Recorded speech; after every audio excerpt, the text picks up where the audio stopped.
Hi guys! Kamusta po kayong lahat? So today ay gagawa po tayo ulit ng general love reading. At sa mga bago lang po sa channel ko, don't forget to hit like and subscribe para po updated kayo sa videos na i-upload ko. At sa mga gusto magpa-private reading, message na lang ako sa Facebook, nasa description box below, okay? At ipipin ko rin po sa comment. At paalala lang po, hindi po lahat ay makaka-resonate. So take what resonate and leave what doesn't, okay? So ngayon, tingnan natin, kaninong energy kaya natin makukuha. Collective love reading.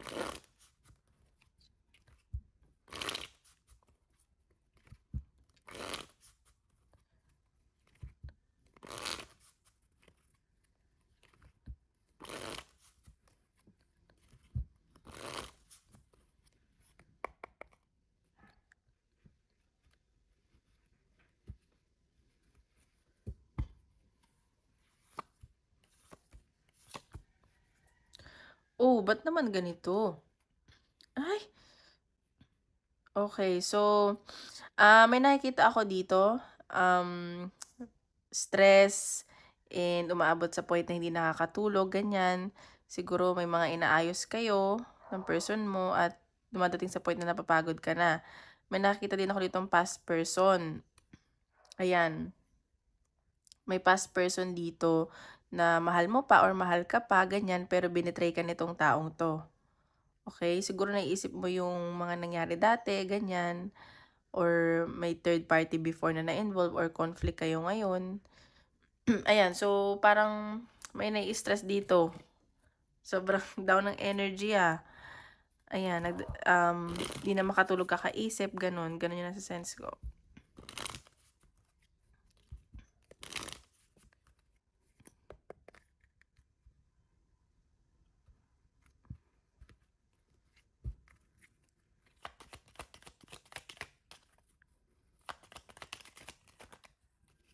Okay. Ito yung nandito pa, ito yung lumabas. Vision, knowledge. Siguro may pinag-aaralan kayo dito. Siguro nga may mga inaayos kayo or papel or documents, ganyan. Nakikita ko dito may mga ini-imagine kayo at may mga iniisip kayo, may mga bini-visualize kayo o yung mga gusto nyo mangyari in the future, ganun. Ganun yung nasa sense ko. Ayan, so parang nagme-meditate kayo at nagki-cleanse kayo. Ayaw nyo muna nang dumikit sa mga negativity. Ayaw nyo muna mag-isip ng negativity kahit hindi naman maiwasan. Ayan. So, tingnan pa natin energy ng person mo.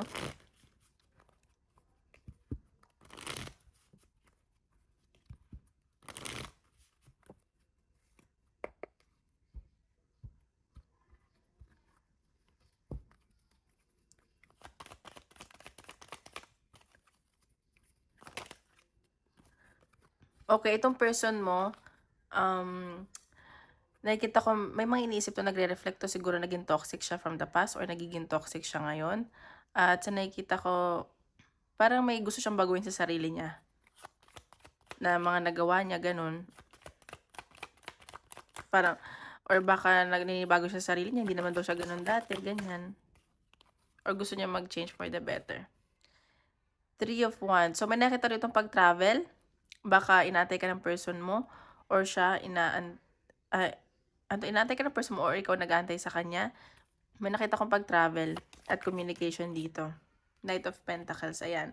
So, itong person mo, mabagal lang yung energy niya, marami siyang iniisip, like may fini-figure out siya dito, may inaayos siya. Basta may ginagawa siyang strategy, ganun na kung paano i-work out tong connection nyo or ano, yun nga, kasi nga parang may pag-travel, siguro paano kanya pupuntahan or paano pag nagkita kayo, ganun.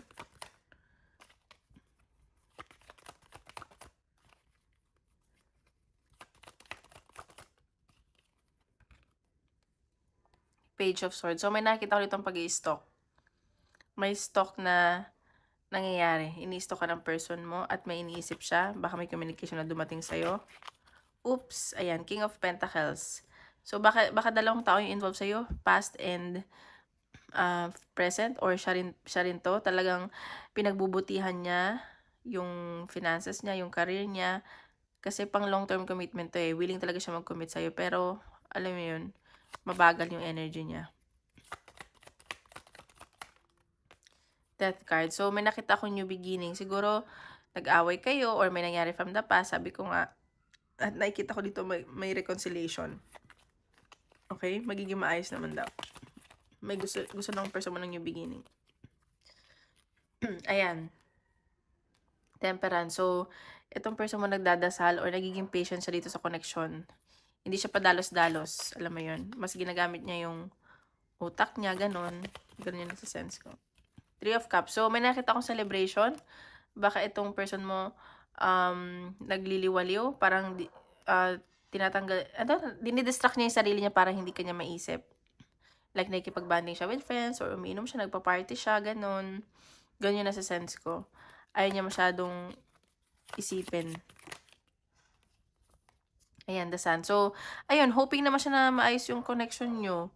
Or gusto niya ng bagong simula talaga. Kasi nakikita ko, the sun, ito yung one of the best cards sa tarot. At sa nakikita ko, hoping siya at masaya siya sa feeling mo. Alam mo yun. Ayan. Yun nasa sense ko. Wheel of Fortune. So, may changes na mangyari. Soulmates kayo or twin flame kayo na itong taong to.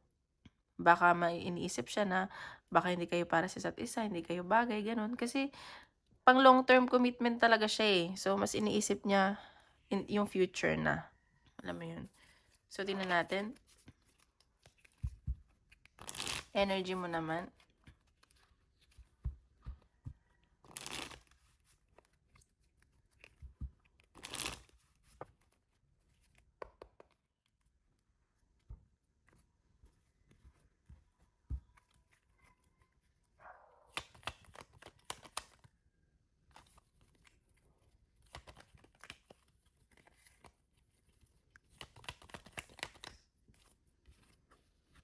Nine of Cups. So, ayan. So, ikaw, kontento ka sa person mo. Or kung hindi man kayo, magkakonnect kayo, kontento ka sa kung ano man meron ka ngayon sa buhay mo, ganyan, masaya ka naman. Death, endings. Oh, so parehas kayo na energy. So, baka may nangyaring ending dito at nakikita ko may new beginning na paparating sa inyo. At yun yung gusto nyo mangyari.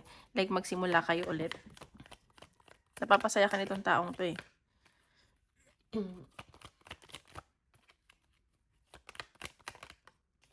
Two of Cups. So, ayan. So, may partnership. At gusto mo may partnership kayong dalawa. At na-fulfill nyo isa't isa. Sa mga pagkukulang, nababrighten nyo yung araw ng isa't isa. Alam mo yun. May partnership ako na Judgment. Ayan. So, Judgment. Siguro ikaw mas iniisip mo yung parang ginagamit mo din yung intuition mo. Alam mo yun? Like, kung para sa'yo ba talaga to, ganyan. Kasi marami ka din gustong gawin sa buhay mo eh. Like, ayaw mo din mag-focus sa connection nyo. At nakikita ko na gusto mo, parang, ano ba to? Mag-usap kayo, closure, ganun, malinawan ka. 8 of Cups. So, ayan, baka iniisip mong i-let go na lang siya para hindi ka na ma-stress. Baka ikaw to nai-stress dito sa overall energy. So, nakikita ko, gusto mo nang i-let go. Lalayo ka na lang. Ayan, gusto mo na maging free-spirited ka, though attracted ka sa taong to, at passionate ka sa nararamdaman mo sa kanya, ganun. 7 of Wands. So, ayan. So, maraming lumalapit sa'yo, Tukso. Maraming nagkakagusto, pero sa nakikita ko, pinaprotektahan mo na yung sarili mo. Hindi ka na basta-basta yung mag-give in. 6 of Pentacles. So, ayan. Kung ikaw kasi parang gusto mo naman ito i-work out. At sa nakikita ko nagpo-focus ka din sa finances mo eh. At nakikita ko mabait ka, mas generous ka sa person mo, or kung magkakaroon ka ng connection, generous kang tao. Like sa lahat ng bagay. The Tower. So ayan, so baka may nangyari dito na hindi mo inaasahan o hindi niyo inaasahan ng person mo. Parang biglaan lang din. Eh, sa nakikita ko kahit hindi okay yung nangyari, pero nakapagpabago sa ito, sa growth mo. Ganun. King of Cups. So, mahal mo to. Friendship, ayan, baka binabaling nyo na lang yung attention nyo sa mga kaibigan nyo. At nakikita ko na ma-manifest mo tong taong to o may na-manifest mo. So, ayan. So, tingnan pa natin.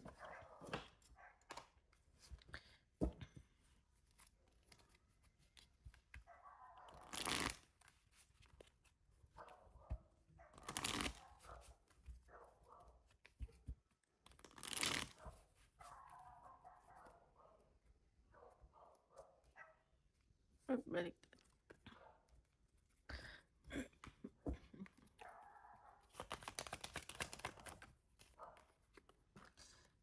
Between the lines, look for what's hidden. So, ayan. So, isipin mo daw muna yung, read between the lines. Isipin mo muna baka mamaya, like, yung facade lang is okay, pero hindi naman pala. Alam mo yun? Grave, no second chances. So, isipin mo kasi parang, ano daw, kung ex mo na to, wala nang second chance. Intuition. Ayan, no? Gamitin mo daw yung intuition mo. Gamitin mo yung utak mo this time. Wag yung puso. Okay? So, binaon mo na kasi to eh. So, siguro mag-create ka na lang ng boundaries mo, ganyan. Ang gusto mo kasi yung honest na tao. Ayan, may malalaman ka daw dito. Pero magre-reconcile pa din naman kayo. Ayan, so travel, may pag-travel ako nakikita. At nakikita ko magiging courageous ka dito. Oh, ayan, so isipin mo kung i-rebuild mo yung connection mo or may paparating sa yung bago. Or siya to na magiging bagong tao. Okay? Kinapan natin.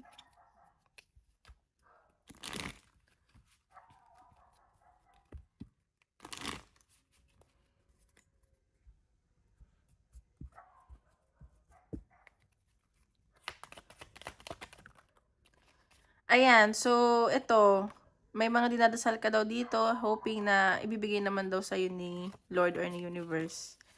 Ayan, so kailangan mo siguro magdasal at wag mawala ng pag-asa. Uy, isa lang po.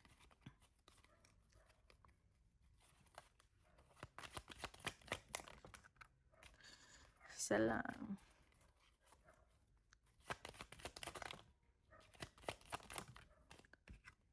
Ayan, origin.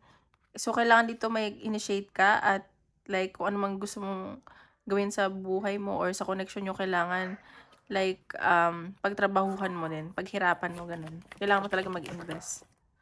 Ayan, care. So, nakikita ko, you guys care for each other naman. Or gusto mo yung someone na susuportahan ka, mag-care sa'yo, ganyan. Ayan, so medyo may awkward lang dito. Ingat ka lang. So, natin advice.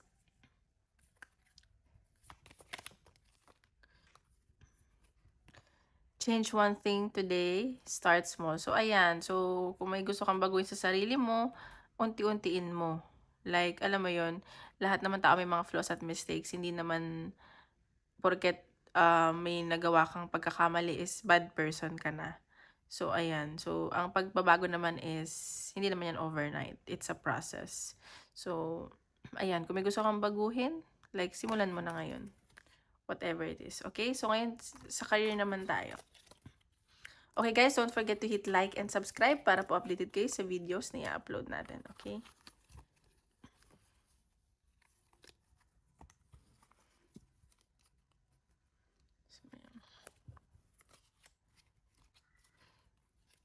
General reading.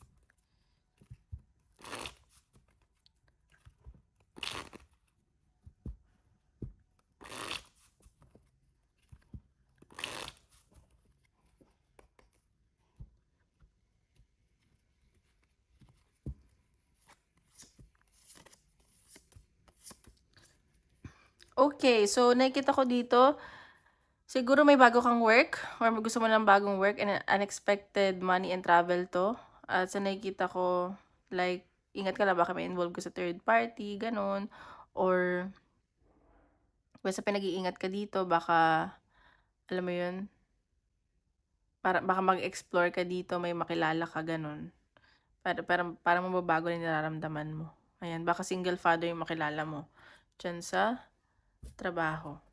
Or sa nakikita ko dyan sa trabaho, parang ayaw mo na makipag-usap. Ganun. Parang dumidistansya ka siguro sa mga tao dyan. Parang nag-iingat ka din. Ganun.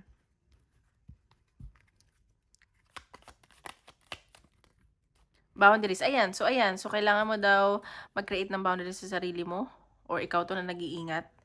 At parang may sarili kang mundo. Gusto mo ikaw lang mag-isa. Ganyan. Ayan. Humingi ka ng guidance. Baka nagpapatarot ka or tarot reader ka. Kasi, hindi mo na alam kung sino pagkakatiwalaan. Ayun. So, tingnan pa natin.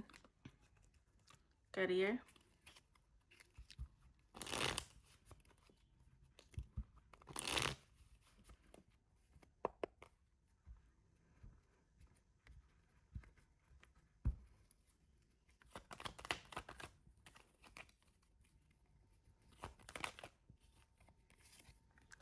The Hangman. So, ayan, siguro ano ka dito, ayan nga, sabi ko parang gusto mo na ng bagong trabaho, kasi di mo na alam kung gagawin mo, stuck ka na, ganun, ayaw mo na ng ginagawa mo. Or ayaw mo na dyan sa company nyo. So, ayan, so, may bagong paparating, baka may interview ka. So, kung may mga interview to, good luck, kasi may inaaral ka dito eh.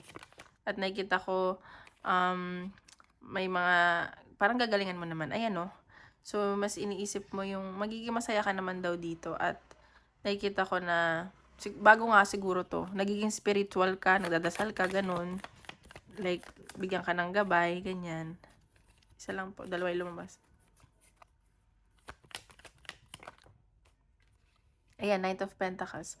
So, ayan, medyo mabagal lang, pero, ano mo naman daw yung goals mo. Ma-reach mo naman daw yung goals mo. So, be patient lang daw. At sa nakikita ko, magiging maayos naman daw ang lahat. Siguro may hinahabol ka, ganun. Ayan, siguro sobrang toxic na dyan. At ayaw mo ng toxic. Or baka may na-obsess sa'yo dyan. Kaya nagdadalawang isip ka na, ayan o. Parang di ka makapag-decide. Nagdadalawang isip ka na kasi parang, may nagiging toxic na. Ayan, 3 of Wands. So, may pag-travel talaga. May inaantay ka dito. May pag-travel. Bago ba? Ayan. So, ayan. Puro kapag iisip. Sobrang sumasakit na yung ulo mo kakaisip. Ayan. Pero sa nakikita ko magiging okay naman. May movement naman na mangyayari. Ayan o. Baka may makilala ka pa may mag-offer sa'yo. At maging pamilya mo na to. Or para sa pamilya mo tong ginagawa. 8 of Wands. So, ang ganda. So, new beginning. Ayan. Judgment. May mag-offer pa sa'yo. Baka may manligaw sa'yo dyan, or naliligaw, may celebration, baka part of your circle, ganyan. So, ayan. So, tinan pa natin. Career. So, ingat lang. Baka may mga nagkakasakit na dito sa sobrang sipag. So, ayan. Marami ka daw haters. So, mag-ingat ka lang. Mag-cleanse ka. Tinabas. Ayan. So, ayan. Feeling lonely ka kayo. Mag-isa ka lang. Or gusto mo lang mapag-isa ngayon. Ayan, alliance. Kasi parang hindi mo na alam kung sino pagkakatiwalaan dyan. Gusto mo lang naman ng honest na tao. So, ayan. So, tingnan natin advice. Advice ni universe. Your vibration is rising. You are the oracle. So, ayan. So, mag-focus ka lang sa sarili mo para mas mas marami kang ma-reach na goals mo at mga blessings and positive side. Kasi, kailangan mo daw itaasan yung vibration mo. Kasi para hindi ka makapag-absorb ng negative things. Kasi ikaw lang na makakagawa, hindi ibang tao. What lights you up? So, ayan, isipin mo yung siguro yung mga taong sumusuporta sa'yo, nagmamahal sa'yo, yung mga hobbies mo, ganyan. Like, lumayo ka muna sa mundong magulo. Okay? So, tingnan natin. Isip ka ng question. Tingnan natin kung nasagot ni universe.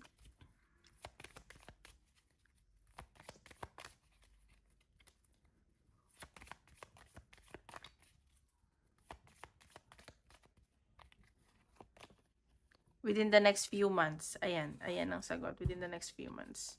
No, di naman. May abundance ako nakikita. Okay, so ayun lang guys. Maraming salamat. Tomorrow ulit.